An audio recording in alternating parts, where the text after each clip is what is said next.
ventilation, or it is for the ventilation purpose. Ventilation in the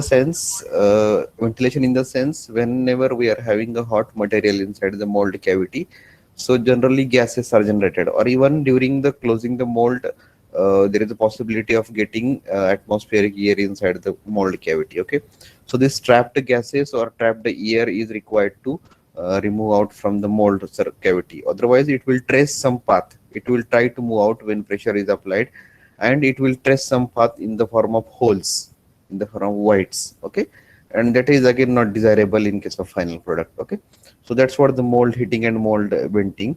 Then we have gone for the ejector pins also. Okay, why ejector pins are required? A simple thing, the purpose of ejector pin is to eject the product from the mold cavity, because at the start product will be, sorry, the material will be in the heated condition, hot condition.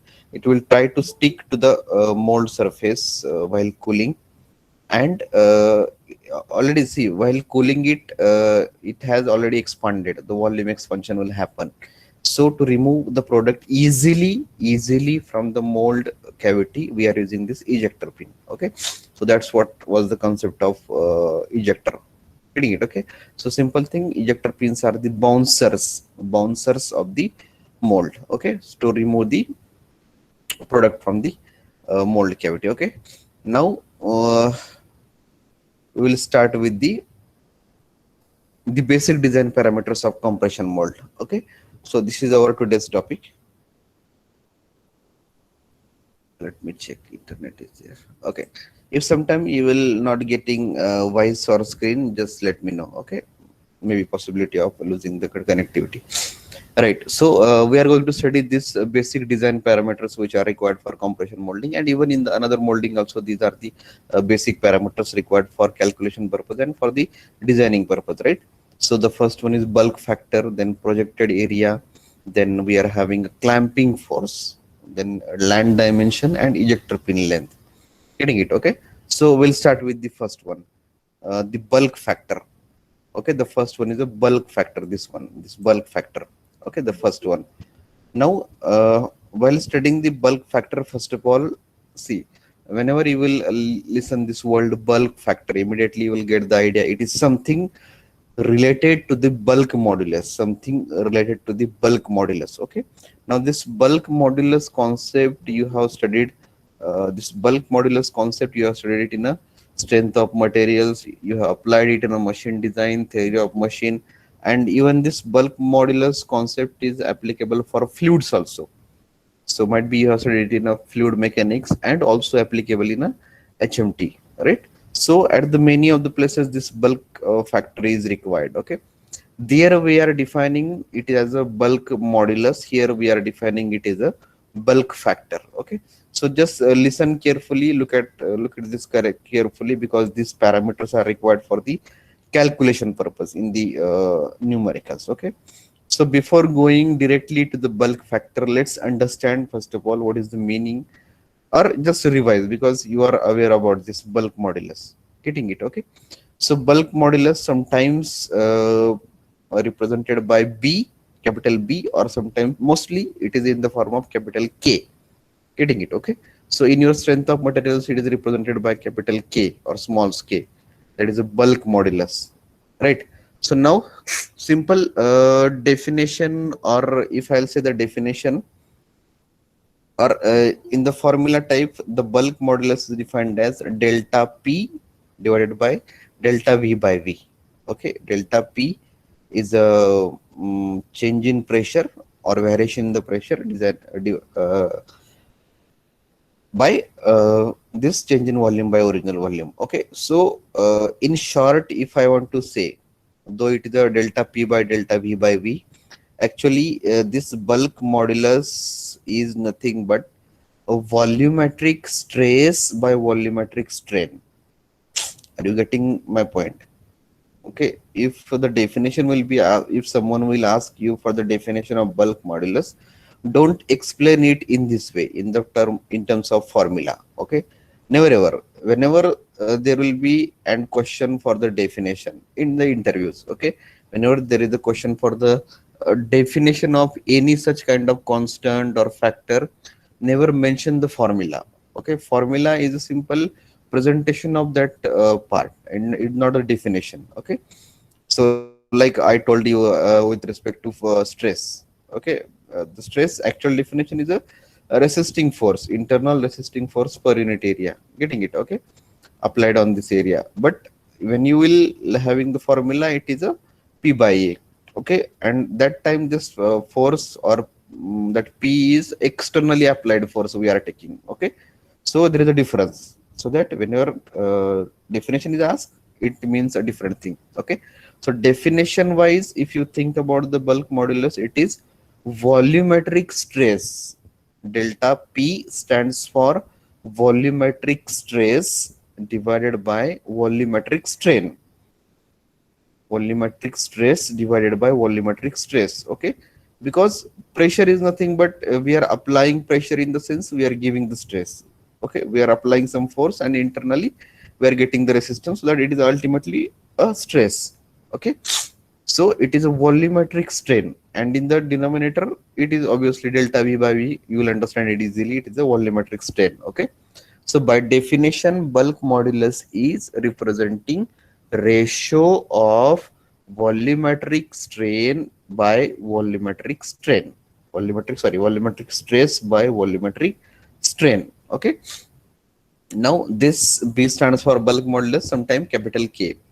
Delta P stands for change of pressure or force applied. This nomenclature given at the end, right? Change of pressure or force applied per unit area on the material. Okay, if it is a change of pressure, delta P, or force applied per unit area. Okay, both are same. And the denominator, it is a delta V, change in the volume of the material due to the compression. Okay, what is going to happen whenever you will apply a force or the pressure on the solid body or liquid body or semi-solid body or semi-liquid body, there is going to be compression at one part and elongation at another part. Are you getting my meaning? Simple thing, if you are having a simple metallic rod, if you are applying the tensile force on that rod by using the UTM machine or through UTM machine, if you are applying tensile force on the rod, so in the direction of application of force, listen the words carefully, very important. In the direction of application of force, there will be an tensile strain. And in the perpendicular direction, I mean in the diametrical direction, tensile strain will occur in the along the length, and compressive strain will occur in the or along the diameter. Getting it? Okay, so length is increasing, volume is decreasing. That's how it happens. Okay, breaking of the component happens along the diameter. Okay, not along the length. Okay, so it is obvious, if you elongate the strain, if you elongate the length, diameter will compress, because volume of the material is constant. Somewhere if you extend, somewhere it is to compensate. That's what. Okay, don't think so much. And capital V is the volume of initial volume of the material. Okay, so bulk modulus is nothing but the volumetric strain by volumetric stress by volumetric strain. Here we are going to represent it in a bulk factor. Okay, right. Now just listen carefully. What is happening whenever we are applying pressure or force on some material, it is getting compressed, right? So that compressibility we have to measure. In simple word, that compressibility we have to measure. Or simple thing, if we are having 1 kg of raw material, we are putting it inside some pot or inside some cavity, and then we are pressurizing it, and it will get compressed. So at the start there was a 1 kg material. Okay, obviously we can get the volume also. So suppose for example, at the start there is some X volume is the X, and after compression the volume will become Y. So through this change in this volume is represented by bulk factor. Okay, so ratio of volume of raw molding compound, ratio of volume of raw molding compound, reinforcement or a powder plastic. to the volume of finished solid piece produced. Okay, just listen, understand carefully. At the start, there will be, forget about another raw material, simple. At the start, you will be having raw plastic powder. At the start, you will be having raw plastic powder. That powder, you are putting it inside the mold cavity and pressurizing it, getting it. After pressurizing, obviously heating will be also there. After heating and pressurizing, you will get a final product. So volume of that powder before pressing, volume of that free flowing powder to the volume of finally compressed product. The ratio is nothing but the bulk factor. Are you getting? Volume of the raw material, volume of the raw material, and volume of the final product. Now, raw material may be in the form of chips, maybe in the form of pellets, maybe in the form of powder. Hitting it, okay? So that volume, raw volume with respect to final product volume, okay? So that ratio is nothing but the bulk factor, okay? That ratio is nothing but the bulk factor. Why it is required? Because if we are having the exact size required for the product, based on that we can calculate the volume of the product. See what we are doing in the designing. In the designing part, we are calculating the dimension of product. Once we will calculate the dimension of product, we can get the volume of product. Once we will get the volume of the product, we can calculate volume of the raw material required. That's what actually the process is there, so that this bulk factor is required. Are you getting my point? We can design the product, we can calculate the volume of the product, and based on that product, we will calculate how much raw material is required, because ultimately our goal is that quantity of raw material required, because it should not happen that there will be an excess raw material inside the cavity, rather, or it should not happen that there is a less raw material inside the cavity. Both are not desirable. To get exact, you know the volume of the product, you know the bulk factor, and easily you can calculate the quantity of the raw material, okay, volume of the raw material. Getting it? Okay, simple example if I will give, whenever if suppose you want to construct an house, you want to construct an home, okay, so what engineer will do? Engineer will go for the plan or layout. So once plan will be ready, based on that plan, the CAD CAM model will be designed, and based on that CAD model, they will calculate actually the requirement of the bricks, requirement of the sand, requirement of the cement. Okay, so this is actually reverse engineering.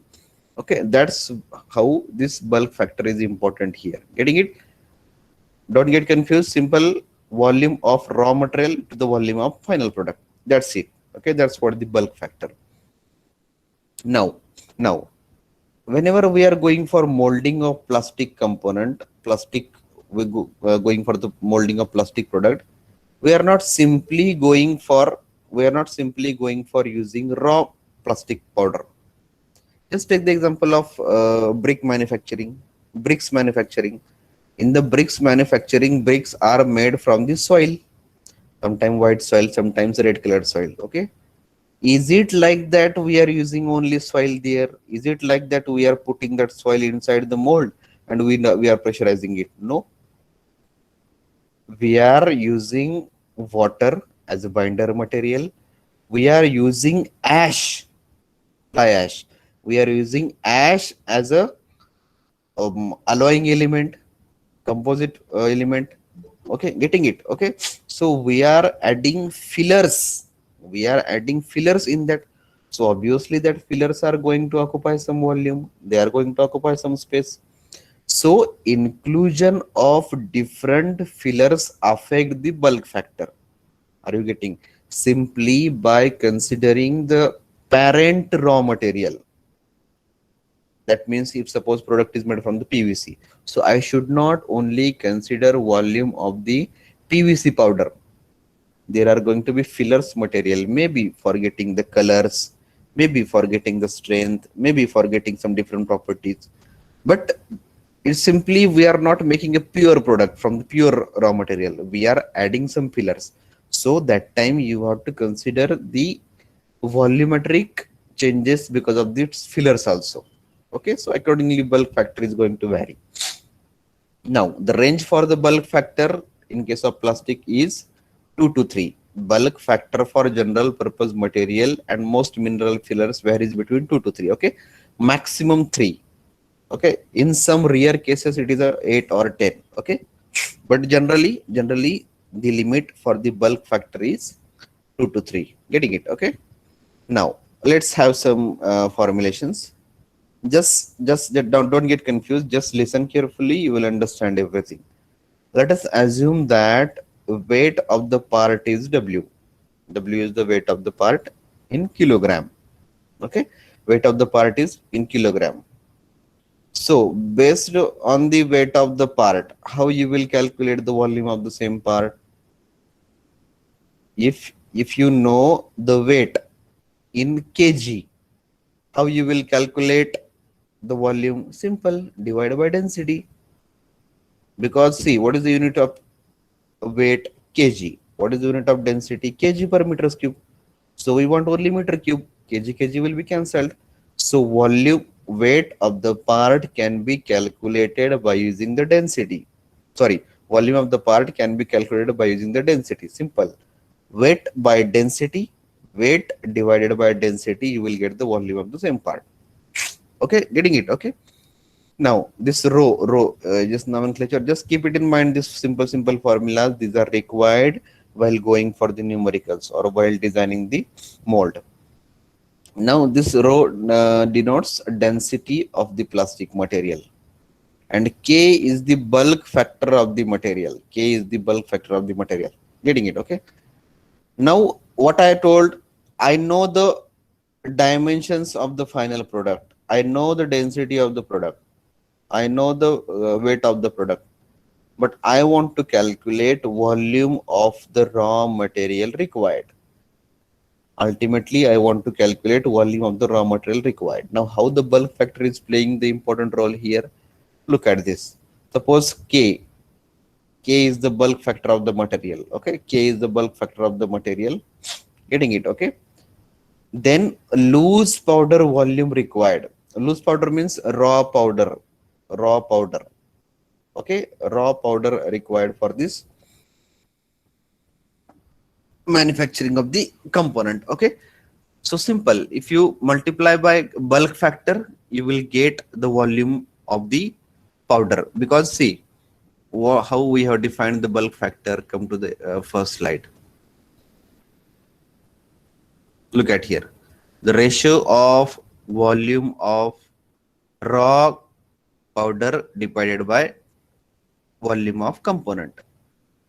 Getting it? Okay, based on that, where it will. Okay.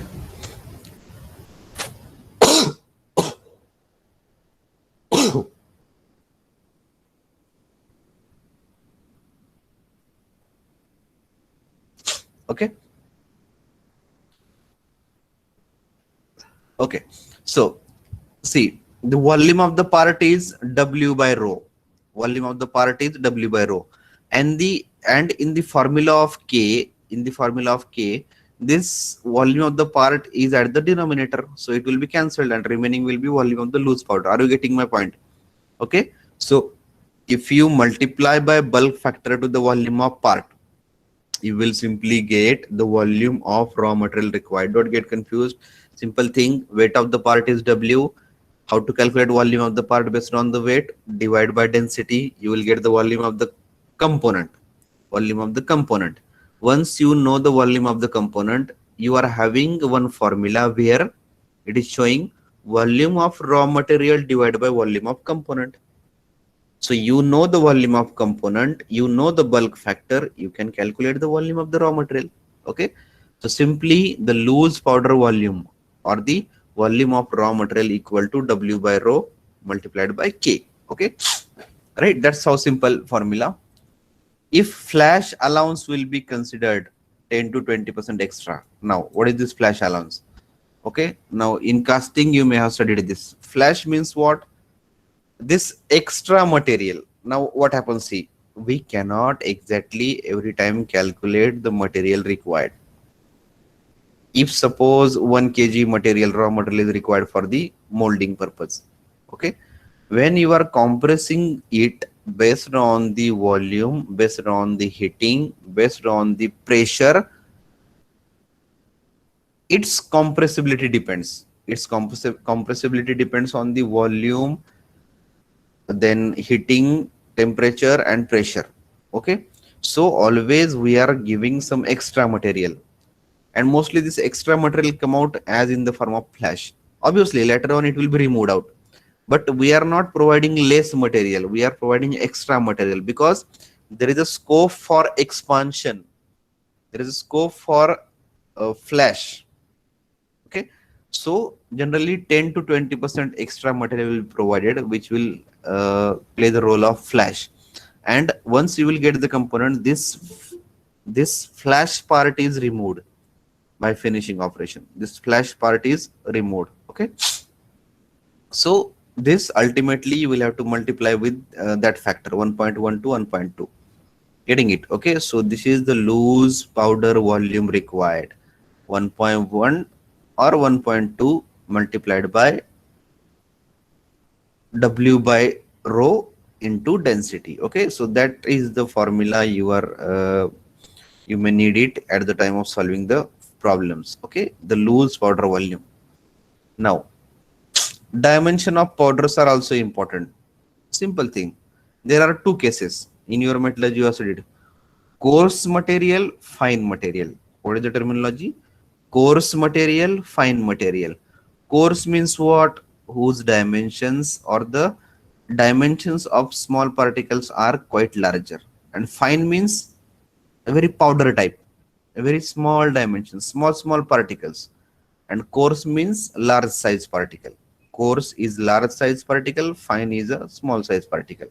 Okay, now whenever molding is there, mostly or in the most cases, all the cases, fine powder is preferred, because you can see this image. This is the obvious imagination.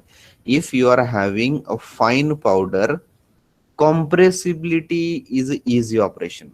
You are easily compress it, you can easily pressurize it, because it can occupy each and every space. Density of the product will be good, voids will not be there. Okay, so that because flowability of the material is going to be good, in easy word, flowability of material is going to be good. Okay, so ultimate what I want to tell that dimensions of powder are kept or are desired as minimum as possible.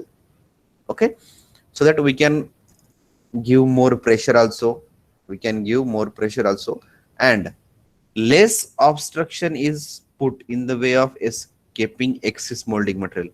What I told, see here we have considered this flash, 10 to 20% extra material. So this material is not going to be part of final component. It will be on the surface, it will be on the vertical surface or horizontal surface, and it will be removed out at the end.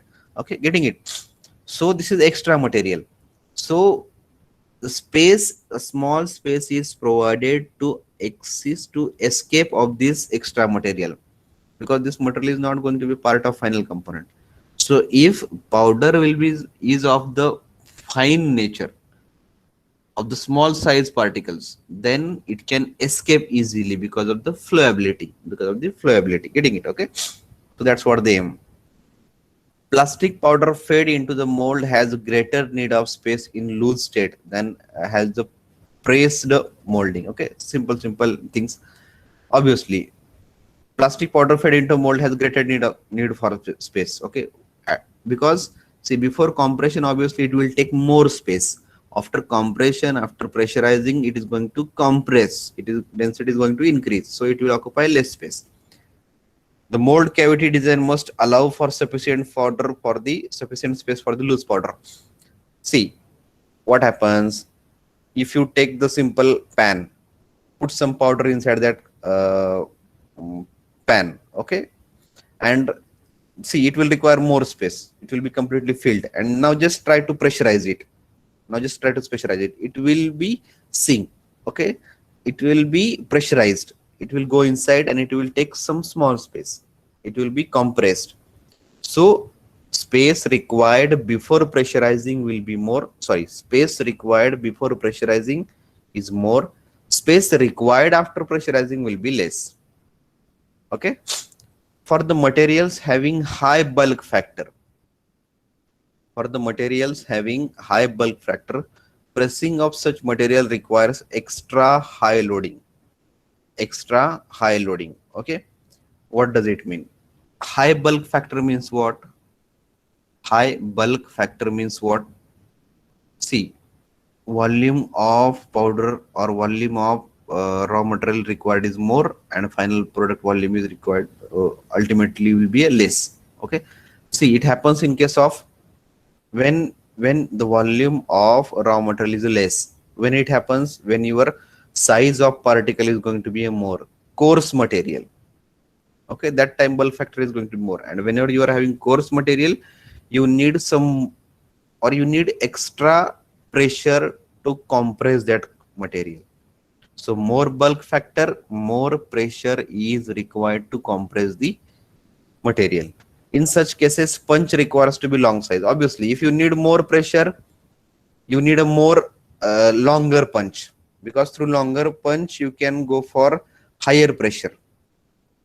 Because see, if you check the hydraulic machines, the final pressure or the maximum pressure is not applied at the start only. Pressure is increased stepwise. Okay, 10 pascal, 20 pascal, 30 pascal, 40 pascal. Okay, so while increasing the pressure, parallelly this punch is going inside this. Okay, punch is moving ahead. So if you want to apply high pressure, you need the longer size punch, right? So that's what about the bulk factor. Simple thing, you have to keep it in mind, this formula. This loose powder volume, W by rho into K multiplied by 1.1 to 1.2. Okay. Then we are having a simple one more terminology, projected area. Projected area means what? This is going to be an effective area of mold. This is going to be an effective area of mold. A definition is given, but definition you will not understand. Once I will go to the picture, you will understand it easily. The projected area is the total area of molding as seen when viewed in the direction that will be placed on the press in the plane normal to the press opening. Okay, quite confusing definition, but once you will look at the picture, you will understand it easily. Just see the first one where I have written H, this part. Look at the cursor. See, this dimensions are not visible. Just check it properly. There is this kind of component is there. Are you getting this? At the internal, look at this internal space. This is the cavity. This is the opening space. Okay, and this linings, crisscross linings. This is the effective area. Are you getting? This is going to be an open space.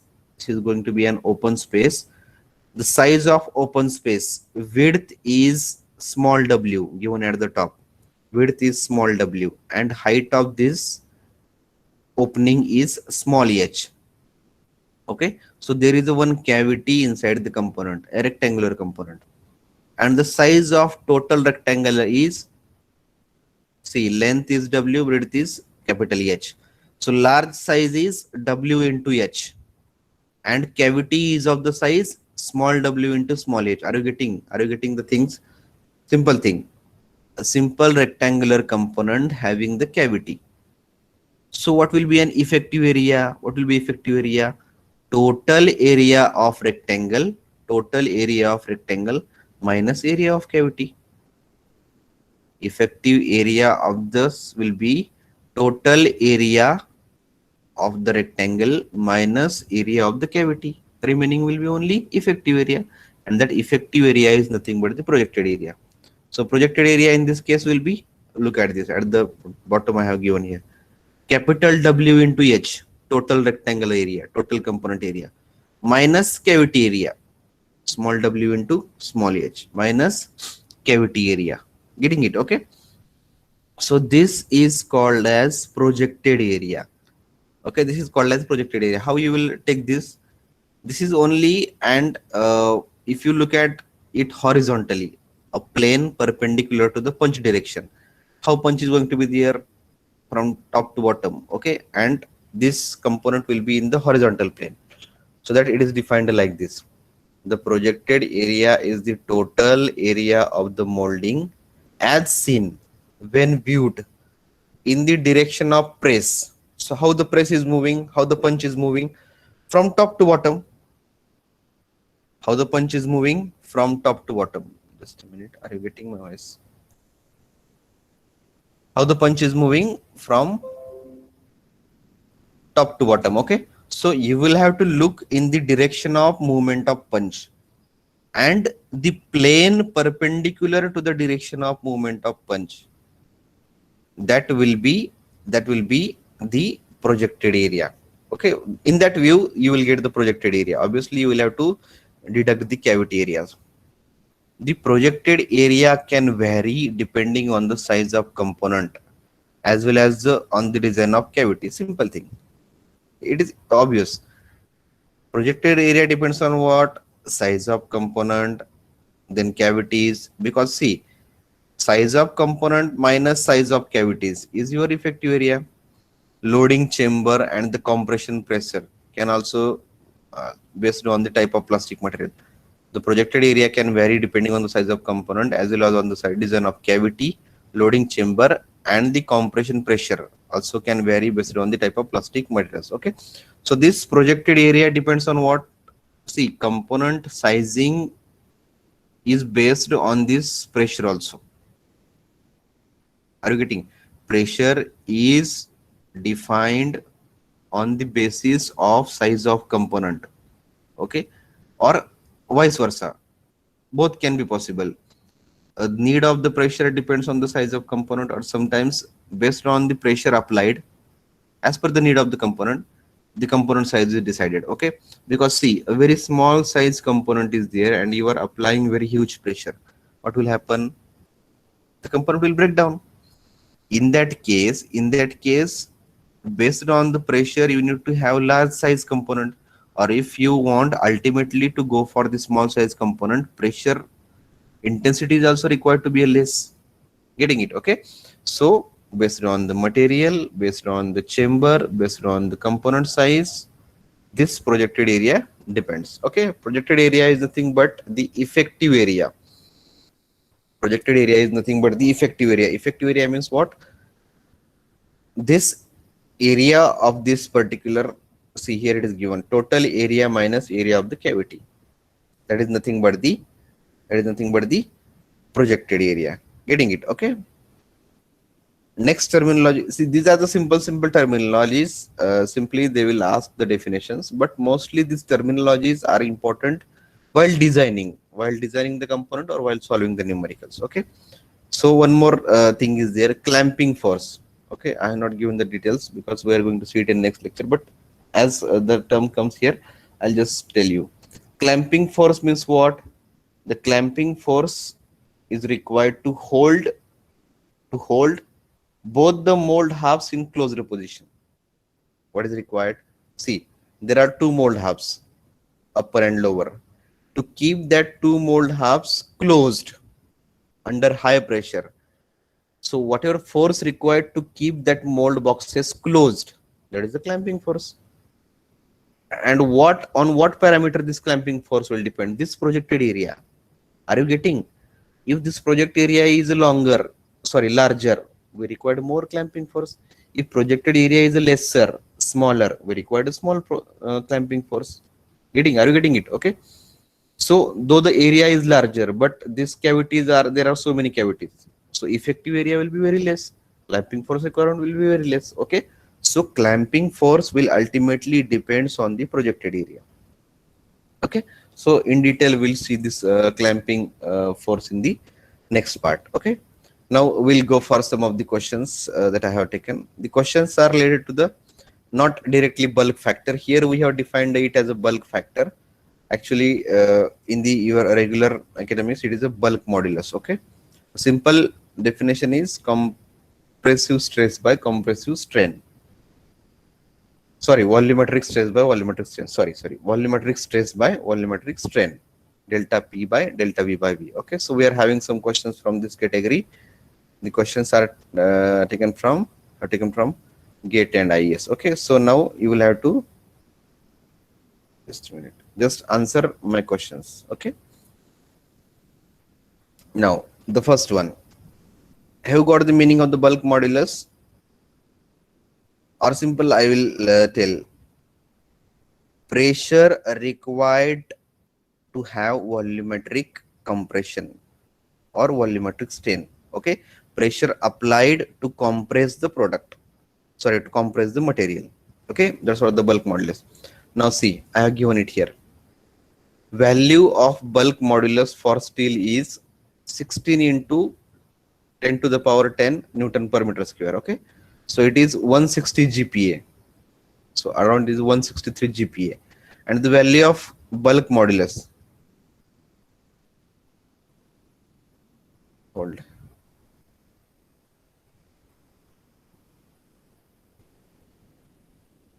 volume of, sorry, bulk modulus for glass is 4 into 10 Newton per meter square. Okay, I have brought it to the same level, 16 into 10 to the power 10 and 4 into 10 to the power 10. Okay, what I told,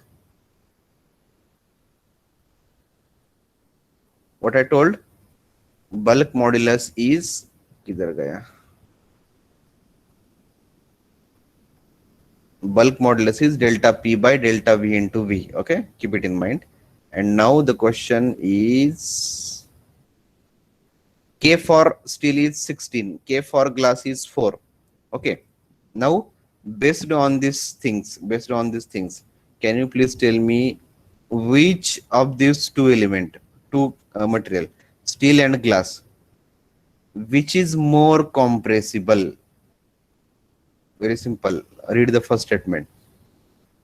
Bulk modulus for steel is given as 16 into 10 to the power 10, and bulk modulus for the glass is given as 4 into 10 to the power 10. So based on that, can you please tell me which material is easy to compress? Which material is easy to compress? You have given the value of bulk modulus. You have given the volume of bulk modulus. These are the questions that has been taken from question papers of SSC, JEE, and GATE and IES. Okay, so now I need answers. So response, right? So which material is easy to compress? Listen the word carefully. Which material is easy to compress? Steel or glass? I have given you the bulk modulus. Which material is easy to compress? Either steel or glass.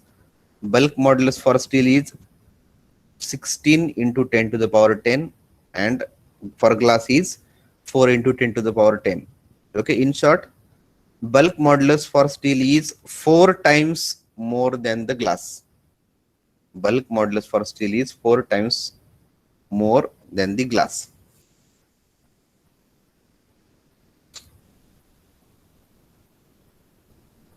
Which material is easy to compress?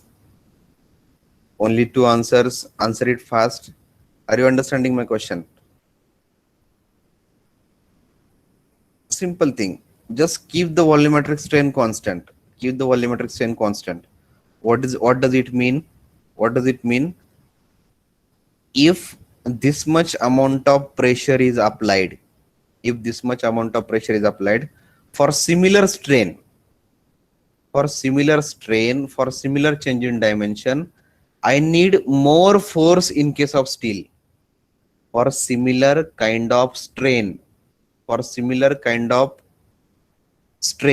I need more pressure or force in case of steel, and I need less pressure or force in case of glass. So obviously compressibility is good in case of glass. So glass is easy to compress than steel. How much easy? 4 times. Are you getting the meaning? Okay, don't get confused. Second, now stainless steel with bulk modulus 163 GPa and water with bulk modulus 2.15 GPa, which is compressible, which is more compressible. Stainless steel with bulk modulus 163 GPa and water with bulk modulus 2.15 GPa, which is more compressible, stainless steel or water? Which is more compressible? Which is more compressible, steel or water? Now this is a very simple question. Okay, apply the logic. You know the formula, delta P divided by delta V into V. Getting it? Okay, change in strain with respect, change in pressure with respect to change in strain, volumetric strain. Okay, so more bulk modulus represent that, I'm repeating the sentence, more bulk modulus is representing that you need more pressure, you need more force to compress the material. You need more force. Bulk modulus represent that the intensity of pressure or intensity of force required to compress the material.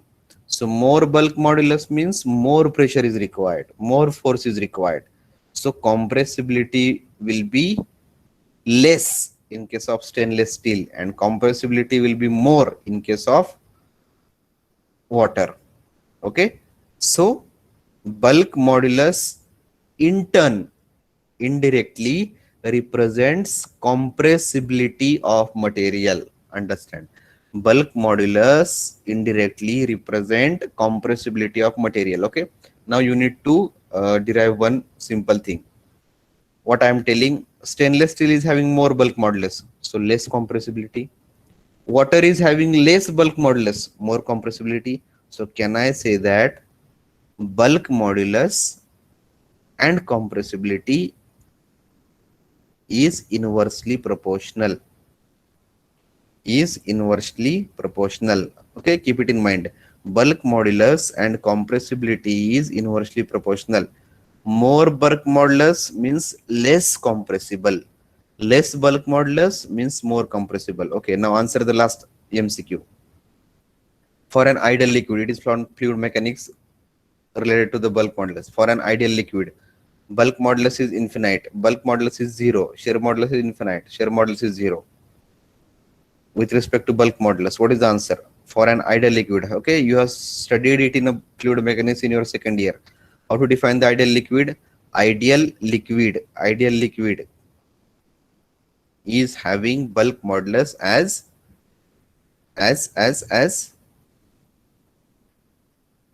what? 0 or infinite?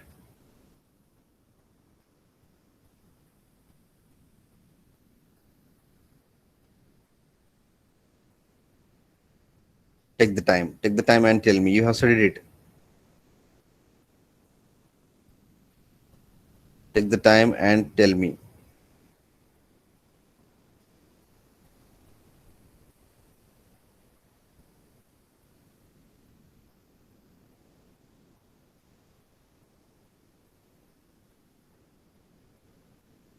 Bulk modulus is right. Okay, shear modulus infinite and bulk modulus is 0. Okay, we'll go ahead now. These are the, answer it fastly because I am getting the call from your class coordinator. Just a minute. Okay, look at this statement, time being, and tell me the answer.